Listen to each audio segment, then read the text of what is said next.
اعوذ باللہ من الشیطان الرجیم بسم اللہ الرحمن الرحیم وبہ نستعین وہو خیر معین الحمدللہ رب العالمین والصلاة والسلام علی اشرف الانبیاء والمرسلین ولعنۃ اللہ علی اعدائہم اجمعین من الآن الی قیام یوم الدین اما بعد فقد قال المعصوم علیہ السلام ان الغضب مفتاح کل شر درود بھیجے محمد وآل محمد اللہم صلی علی محمد۔ عزیزان محترم، معصوم کا فرمان ان الغضب مفتاح کل شر کہ یہ جو غصہ ہے یہ ہر شر کی چابی ہے، اور واقعاً اگر تھوڑی دیر کے لیے انسان اس کو سوچنے کے لیے بیٹھ جائے تو آپ کو پتہ چلے گا کہ بڑے بڑے جو جرم ہوتے ہیں وہ صرف اسی غصے کے تحت، غصہ آنے کے بعد یہ جرم سرزد ہو جاتے ہیں۔ یعنی مثال کے طور پر اگر غصہ آیا تو بچہ ماں کی شان میں گستاخی کرتا ہے، غصہ آنے پر بچہ باپ کی شان میں گستاخی کرتا ہے، غصہ آنے پر بچہ اپنے بڑے بھائی کی شان میں گستاخی کرتا ہے، غصہ آنے پر بچہ اپنی بڑی بہن کی شان میں گستاخی کرتا ہے، غصہ آنے پر بڑا چھوٹے کی شان میں گستاخی کرتا ہے، غصہ آنے پر چھوٹا بڑے کی شان میں گستاخی کرتا ہے۔ یہی نہیں، غصے پر اگر کنٹرول نہ کیا جائے تو آپ الیکٹرانک میڈیا اٹھا لیں، پرنٹ میڈیا اٹھا لیں، کہیں کوئی بھی ذرائع ابلاغ اٹھا لیں، غصے میں آ کر انسان قتل تک جیسے گناہ کو کر بیٹھتا ہے۔ اب اگر اس کو بتائیں کہ بھائی غصے پہ کنٹرول کرنا چاہیے وَإِلَّا آپ سے گناہ سرزد ہو جائیں گے اور آپ جو ہے گناہ میں مبتلا ہو جائیں گے، اور غصے پہ کنٹرول کرنا چاہیے، تو پھر اس کو بیان کرنے کے لیے تھوڑے سے طریقے ہیں۔ مثال کے طور پہ آپ غصے کو کنٹرول کس طرح، جوان کو کہیں گے نا بھائی غصے پہ کنٹرول کرو، تو جوان پلٹ کے یہی کہے گا کہ بھائی کس طرح سے غصے پہ کنٹرول کریں، یہ جسم ہے، اس جسم میں جوانی کا خون دوڑ رہا ہے، لہٰذا اس پہ کنٹرول کرنا، اس پہ کنٹرول ہونا مشکل ہے۔ تو پھر طریقے ہیں، اگر اس کو انسان فالو کر لے تو پھر انشاءاللہ غصے پہ کنٹرول ہو جائے گا اور پھر انسان گناہ سے بچ جائے گا۔ مثال کے طور پہ بیان کرنے والے فرماتے ہیں کہ اگر آپ کھڑے ہوئے ہیں اور کھڑے ہوئے حالت میں آپ کو غصہ آ جائے تو بیٹھ جائیں، بیٹھے ہوئے ہیں اور اگر آپ کو غصہ آ جائے تو ایک مرتبہ آپ کھڑے ہو جائیں، آپ اگر بیٹھے ہوئے ہیں کھڑے نہیں ہو سکتے، غصہ آ جائے تو آپ لیٹ جائیں، آپ جہاں پر ہیں اگر آپ کو وہاں پر غصہ آ جائے تو آپ اس جگہ کو چھوڑ دیں تو آپ کا غصہ ختم ہو جائے گا۔ یہ جو اٹھنا بیٹھنا یا وہاں سے چلے جانے کا جو ٹائم ہے، یہ جو وقت ہے، اس میں جو ہے وہ غصہ اپنے لیول کو کھو دیتا ہے اور انسان گناہ میں مبتلا ہونے سے بچ جاتا ہے۔ اب دیکھیں امیر المومنین علی بن ابی طالب علیہ السلام ہمیں غصے پہ کنٹرول کرنے کا کس طرح سے درس دے رہے ہیں۔ حذیفہ یمانی مولا کائنات کی فضیلتوں کو، مولا کائنات کی تمام صفتوں کو سنتے تو تھے یمن میں بیٹھ کر، لیکن ایک مرتبہ شوق کا دیدار کا شوق ہوا اور چاہا کہ کیوں نہ کوفے جاؤں اور جانے کے بعد جن کے اتنے فضائل ہیں، جن کے اتنے مناقب ہیں، ان کی زیارت کروں۔ یمن سے نکل رہے ہیں اور مختصر سا زاد راہ لے کے نکلے ہیں، اور کوفے جب پہنچے ہیں تو مس انڈرسٹینڈنگ کی بنا پر ان کو اطلاع ملی ہے کہ انہوں نے پوچھا کہ بھائی میں علی بن ابی طالب مولا کائنات سے ملنے آیا ہوں، تو مس انڈرسٹینڈنگ کی بنا پر انہیں یہ اطلاع ملی ہے کہ آپ جس کی زیارت کو آئے ہیں وہ تو یہاں موجود نہیں ہیں، وہ تو جنگ کے لیے گئے ہوئے ہیں۔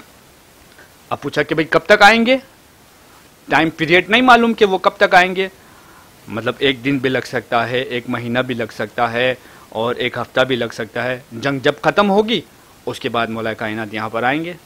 تو ایک مرتبہ حذیفہ یمانی یمن کے مالدار لوگوں میں سے ان کا شمار ہوتا ہے۔ ایک مرتبہ حذیفہ یمانی جو زاد راہ لے کر آئے تھے، اپنا خرچہ لے کر آئے تھے، حذیفہ یمانی نے کہا کہ اگر یہاں رہتا ہوں اور اپنے ہی زاد راہ کو استعمال کرتا ہوں تو یہ ختم ہو جائے گا، اور ختم ہو جائے گا تو پھر مطلب نوبت بھیگ کے آ جائے گی، کیوں نہ اس زاد راہ سے کوئی کاروبار کروں، اور کاروبار کرتا ہوں اس وقت تک کہ جب تک مولا کائنات نہیں آتے، آئیں گے ملاقات کر کے میں چلے جاؤں گا۔ وہ دکان کھول رہے ہیں قصاب کی، یعنی قصائی بن رہے ہیں، گوشت کی دکان کھول رہے ہیں، گوشت کی دکان تیار ہو گئی، وہاں ایک مالکن نے اپنی کنیز کو بھیجا، اور بھیجنے کے بعد جو ہے وہ کنیز سے کہا کہ جاؤ گوشت لے کر آؤ، اور گوشت دیکھو اس طرح سے لانا کہ ہمیں یہ سالن بنانا ہے۔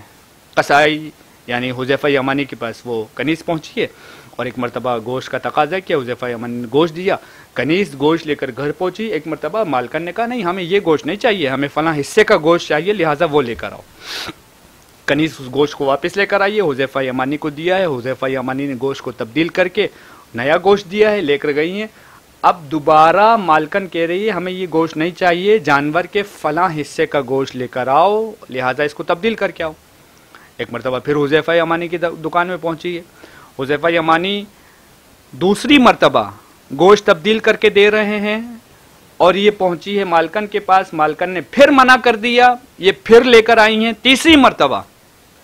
حذیفہ یمانی تیسری مرتبہ گوشت واپس تو کر رہے ہیں، لیکن یہ کہہ کے واپس کر رہے ہیں کنیز خدا اس دفعہ گوشت واپس کر رہا ہوں، مالکن کو پسند نہ آئے تو میں یہ گوشت واپس نہیں کروں گا، لہٰذا مالکن سے کہنا اس گوشت کو رکھ لو۔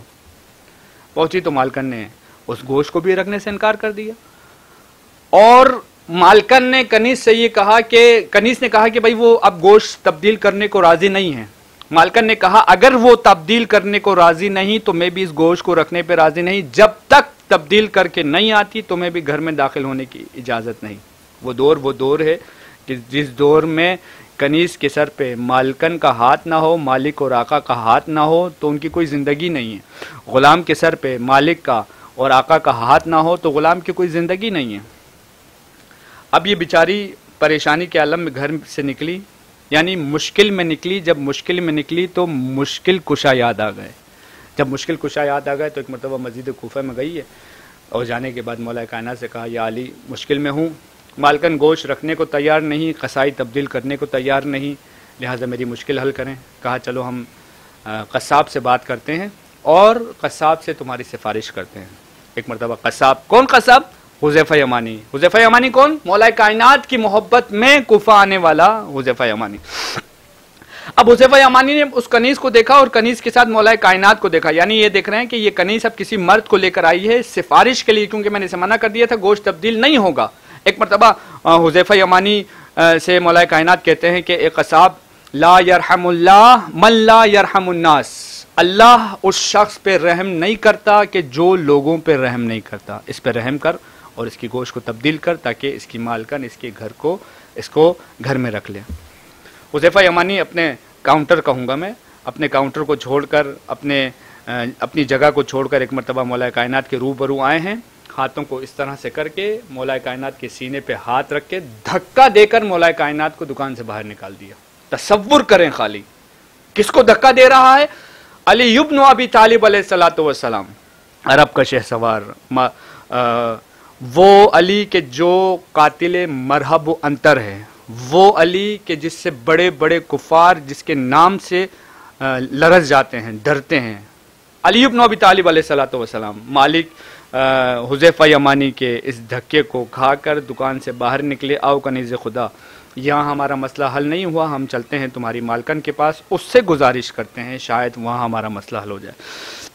ایک مرتبہ دق الباب کیا، جو ہی دق الباب ہوا، مالکن نے جو ہی دروازہ کھولا، دروازے پہ علی کو کھڑا ہوا دیکھا۔ یا علی آپ میرے گھر آ گئے، یا علی مجھے بلا لیا ہوتا، یا علی میرے شوہر کو بلا لیا ہوتا، یا علی ہمیں بلا لیا ہوتا، یا علی آپ نے زحمت کی، یا علی ہمیں بلا لیا ہوتا۔ کہا نہیں، ہم ایک کام لے کر آئے ہیں، تم سے ایک کام ہے۔ کہا کیا؟ کہا کہ اس سے تمہاری کنیز سے وہ قصاب گوشت تبدیل کرنے کو راضی نہیں، لہٰذا ہم اس کی سفارش لے کر آئے ہیں، اسے معاف کر دو اور اسے گھر میں رکھ لو۔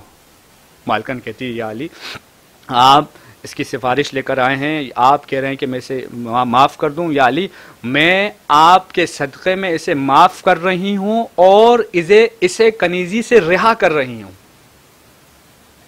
کنیز کا معاملہ ختم ہوا۔ مولا کائنات ایک مرتبہ مسجد کوفہ میں گئے، اور جب مسجد کوفہ میں چلے گئے تو دوسرا دن آیا، دوسرا دن حذیفہ یمانی کے پاس آس پاس کے دکاندار آئے، اور آنے کے بعد حذیفہ یمانی سے کہا حذیفہ یمانی تو کیوں آیا یہاں پر؟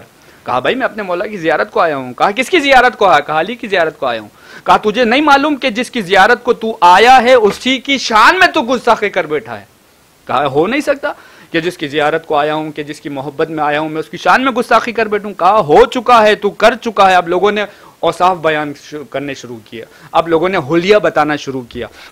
حذیفہ یمانی حلیہ سنتے جا رہے ہیں اور ایک مرتبہ حذیفہ یمانی کو وہ منظر یاد آ گیا کہ جس منظر میں حذیفہ یمانی مولا کائنات کے سینے پہ ہاتھ رکھ کے دھکا دے کر دکان سے باہر نکال رہے ہیں.